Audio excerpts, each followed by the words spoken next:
Olá, meus amigos, minhas amigas, muito obrigado a você que tem dado seu like, seu dislike, tem feito seus comentários, muito obrigado. Mais uma vez estou eu aqui, segunda-feira, 18 de março de 2023, amanhã, do dia de todo nordestino olhar para o céu para ver se chove. Mas está chovendo bem no Nordeste, que amanhã é dia de São José. Mas graças a Deus, né, a nossa região aqui tem bastante chuva. Aqui em Santa Cruz de Capibaribe, tem bastante açude cheio, o pessoal já está colhendo muito retorno, ração para os animais, isso é muito importante. Bom, meus amigos, mais uma vez estamos aqui, eu quero agradecer aos meus 418 inscritos, né? E se você não se inscreveu, corra e se inscreva no meu canal. Passe para um amigo, para que a gente possa cada dia mais aumentar o número de pessoas assistindo aos meus vídeos. Eu quero sempre dizer, eu gosto de política, eu só não gosto de fazer política, porque a política como ciência é a coisa mais linda do mundo. Não existe outro meio de nós encontrarmos a solução para os problemas complexos de nosso país e até de nossas vidas que não seja através de política. Mas é que, lamentavelmente, no Brasil degriniram demais, né, a expressão política. Né? A política ficou para aquelas pessoas que não têm o mínimo de respeito para com o próximo. Ou seja, as pessoas que estão ali na Câmara de Vereador, na Câmara Estadual, na Câmara Federal, no Senado para se completar. É essa a fama que tem dos políticos, que a culpa é deles. Não é minha, não é de ninguém. Eles é que não estão merecendo a nossa honra, não estão merecendo o nosso voto. A classe política no Brasil está muito ruim. Não sou eu que falo, são os próprios institutos de pesquisa. Pois bem, hoje eu vejo aqui, né, que o presidente Lula, sobre ainda com reflexo da queda da popularidade, ou seja, da aprovação do governo Lula, que está caindo. Está caindo, sim. Por quê? Porque ele tem culpa. Ele não faz nada, ele não divulga, ele não fala com o povo.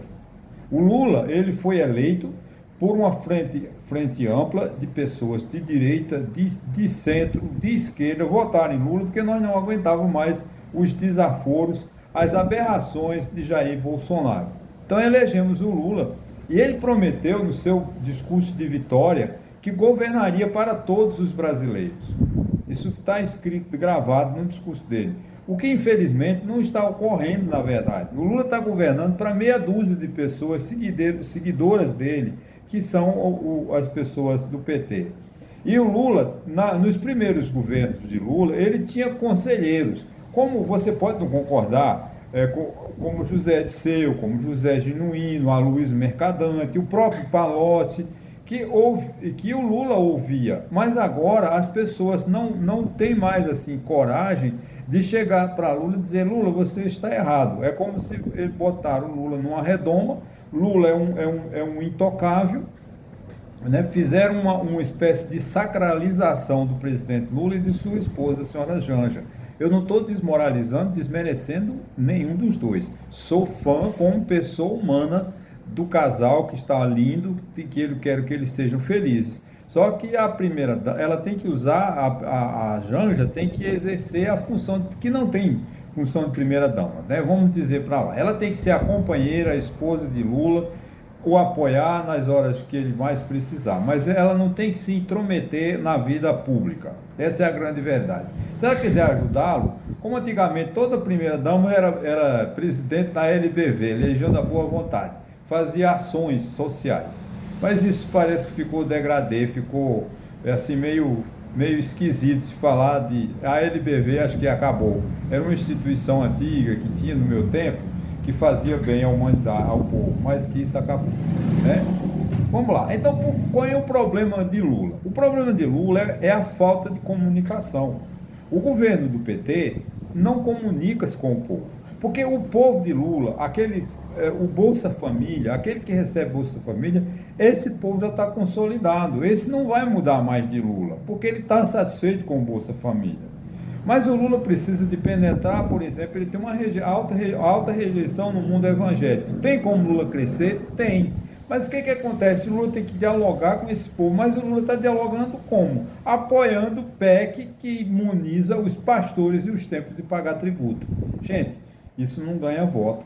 Ele pode ganhar apoio lá do Podemos, que é o partido, parece que eu não sei se é o Podemos, que é do Edir Macedo, né, que é o partido, né, que é o partido do governador de São Paulo, que é da Igreja Universal. Ele apoia a PEC da imunidade, mas não está falando com aquele fiel que vai à igreja, que paga o dízimo, que sustenta esses falsos profetas. Essa é a grande realidade. O Lula tem que mudar a sua estratégia de conversar com o povo. Né? Eu me lembro que ele fazia nos primeiros governos dele, ele tinha discurso. Mas o discurso de Lula é um discurso retrógrado, um discurso no passado. Ele está só xingando todo mundo, Bolsonaro, ele tem que esquecer Bolsonaro, porque Bolsonaro já está inelegível. Bolsonaro não vai ser candidato em 2026, provavelmente não será candidato em 2030. Então não adianta o Lula ficar porque a sociedade está dividida.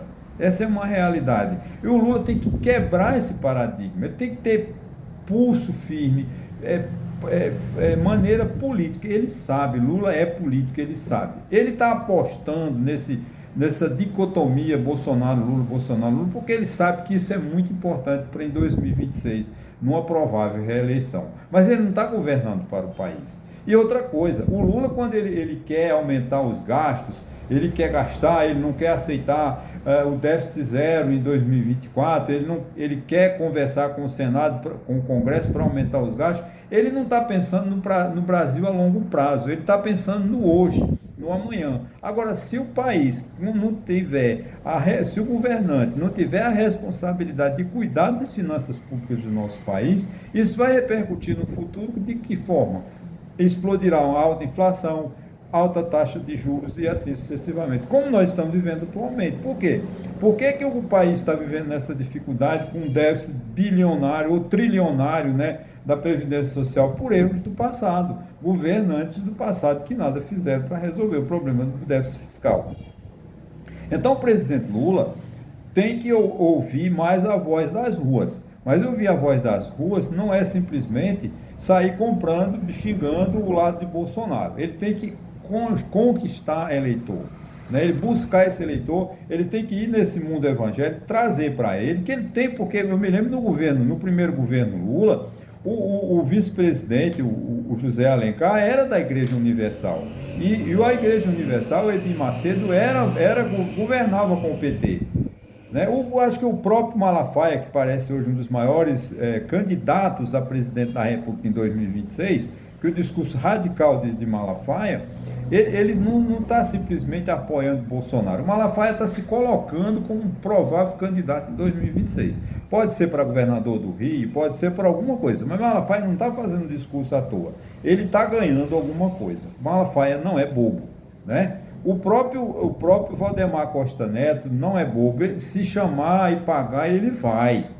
Então o Lula precisa de conquistar essa oposição com um diálogo, com conversa. Agora o Lula está fazendo uma política de pirraça. Com relação, por exemplo, à política do Banco Central. Ele só tem esse ano, gente. O presidente do Banco Central sairá no final de outubro, novembro. Então o presidente atual do Banco Central está fazendo uma política correta sobre os juros. Os juros a 9%, 10% é um juro alto? Mas é a política monetária que o Banco Central está praticando. Não é o presidente do Banco Central que decide sobre a política de juros. É o mercado, são os agentes. O mercado, que é uma figura tão, né, criticada pelo próprio Lula, mas são os agentes, são os banqueiros, são os investidores, são os compradores de títulos do próprio governo, para o governo pagar suas contas. Se não tiver o sistema financeiro, o governo do PT não funciona. O governo diariamente vende títulos no mercado financeiro para receber daqui a 10 anos pagando juros de 10% ao ano. Então não adianta vir agora o Lula criticar o presidente do Banco Central para dizer que a política de juros é alta. Não adianta o presidente Lula dizer que vai obrigar a Caixa Econômica Federal, o Banco do Brasil ou os bancos públicos a emprestar juros abaixo do mercado. Gente, isso é De certa forma, pode até não ser ilegal, pode até não ser crime, mas isso não é política de governo.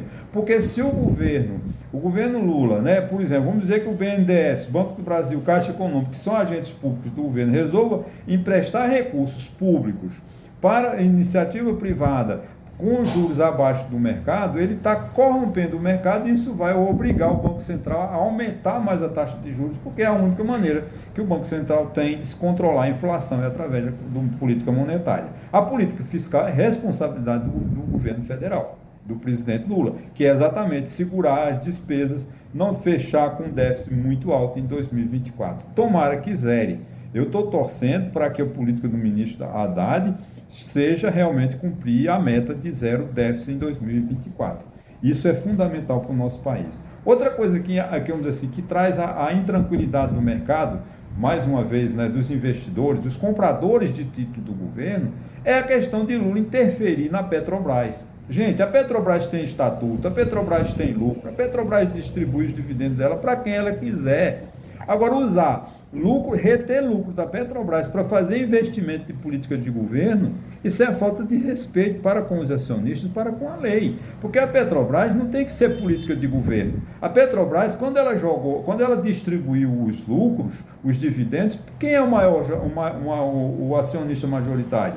A União. Então, para onde vai o lucro da Petrobras? Para a Caixa da União, que talvez em torno de que vai ajudar, por exemplo, suponhamos que ajude com 15 ou 20 bilhões de reais para diminuir o déficit público. Então, a interferência de Lula na Petrobras é que cria essa insegurança. A culpa é de Lula. Ele é que se mete onde não deve. Outra coisa, querer meter-se na Vale do Rio Doce, impor lá o seu CEO, como eles falam, impor lá um amigo dele, lá, o Guido Mano. Gente, não se paga favor com o governo, com dinheiro público. Os recursos públicos não são para encher favor, para pagar favor, como ele está pagando favor para Dilma, dando emprego de Dilma lá de presidente, lá do BRICS, lá em sei lá onde fica isso, que não serve para nada. O BRICS não serve para nada, nem vai servir para nada, porque o BRICS é controlado por ditaduras, como China, como Rússia. O Brasil está metido nesse BRICS de forma arbitrária, sem necessidade. O Brasil devia sair do BRICS, tirar esse, porque não serve para nada esse BRICS, só serve para atormentar a nossa insegurança, nossa segurança política, nossa segurança jurídica. A interferência do presidente da República no mercado, seja ele de qual for, prejudica. Porque o acionista, gente, não adianta, os investimentos estão caindo há muitos anos. A economia brasileira vem se arrastando há muitos anos. Por que crescer 3%, 2,9%, como nós crescemos agora, o Banco Central divulga hoje que crescemos em janeiro 0,6%, isso não é nada para a economia brasileira. Agora, por que os investimentos estão caindo? Por falta de política econômica, por falta de segurança, por falta de garantias. O investidor estrangeiro que chega aqui no Brasil, ele quer garantia, ele quer ter certeza de que o lucro dele ele leve para o exterior a hora que ele quiser. Agora não, fica o governo se metendo, entrando nas iniciativas privadas, obrigando a Petrobras a reter lucro, querer privatizar a Eletrobras, querer interferir na Vale do Rio Doce, que é uma multinacional hoje, ou que tem acho que seu poder, parece que é na África do Sul, não sei quem é o acionista majoritário da Vale, mas Lula insiste em botar lá o Guido Mantega, que é seu amigo. Não é assim. Então, essa insegurança do mercado é causada pelo presidente Lula, e isso leva ao chamado índice de rejeição. Para que o Lula tenha uma boa aprovação, ele precisa de governar de forma harmônica. O PAC, não adianta o PAC, destinam 3 bilhões para aqui lá, 3 milhões para cá, mas é preciso de executar. Por exemplo, ele criou esse mês, acho que parece 700 e tantos centros técnicos de tecnologia de ensino. Tá bom, vai construir? Será que no governo Lula, nesses 3 anos que restam, vão estar prontos? Não vão. Santa Cruz de Capibaribe foi uma das cidades escolhida, né, para ter um desses centros, né, fundamental, importantíssimo para Santa Cruz de Capibaribe. Só que isso não vai funcionar neste governo. E tomara que ele seja eleito, não estou aqui dizendo, se Lula for presidente de novo em 2026, vai governar até 2030, pode ser que ele termine essa obra. Por quê? Porque as obras públicas, elas não terminam. As obras, por exemplo, da canalização do Rio São Francisco, que foi uma obra que foi muito aplicada no governo Lula, Mas cadê? Ainda não se concretizou. Só parece que um rio ou dois é que está recebendo a água do São Francisco. Quando o povo está morrendo de sede e uma obra bilionária ainda está em construção. A ferrovia transnordestina, há quantos anos? Da ferrovia Norte-Sul, que Lula foi contra lá em 89, quando Sarney inventou de fazer a ferrovia Norte-Sul, o PT foi o único partido que fez oposição ao governo Sarney, né? Porque o PT sempre foi contra tudo e todos, nunca foi um partido de coalizão, um partido de aliança. O PT sempre tem que ser ele, a vontade que prevalece do PT, ele não aceita conluio com ninguém, ele sempre faz acordo, mas é um acordo desde que ele seja o predominante, né? O PT, até desde 89, que a ferrovia Norte-Sul, vê se a ferrovia Norte-Sul está concluída.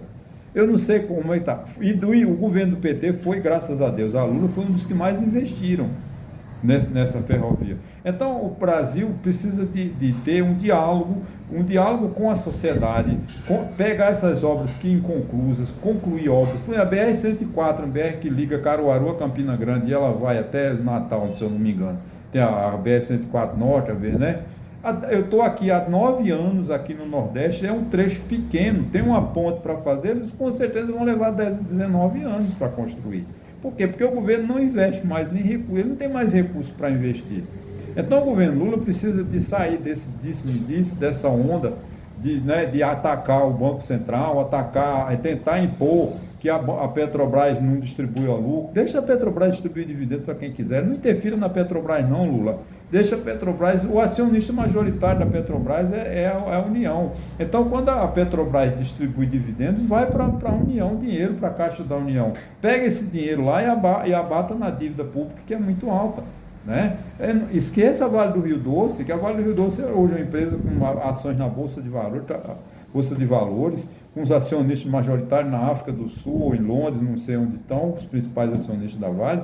Pare dessa mania, se o senhor não quer privatizar, que não privatize, mas não vá querer não ir para o Congresso do Supremo Tribunal Federal tentar desmanchar a privatização. Deixe o mercado, né? Governe sem essa briga, esqueça Bolsonaro. Bolsonaro é um político falido, ele tem muita força? Tem, porque os bolsonaristas foram aquelas pessoas que vinham da antiga arena, são aquelas pessoas ricas, classe média, que odeiam pobre, odeiam negro, odeiam homossexual. Então eles são brancos, de olhos azuis, e que aí, lamentavelmente, né, roubaram de nós a coisa mais linda que tinha, que era a camisa verde e amarela da seleção brasileira.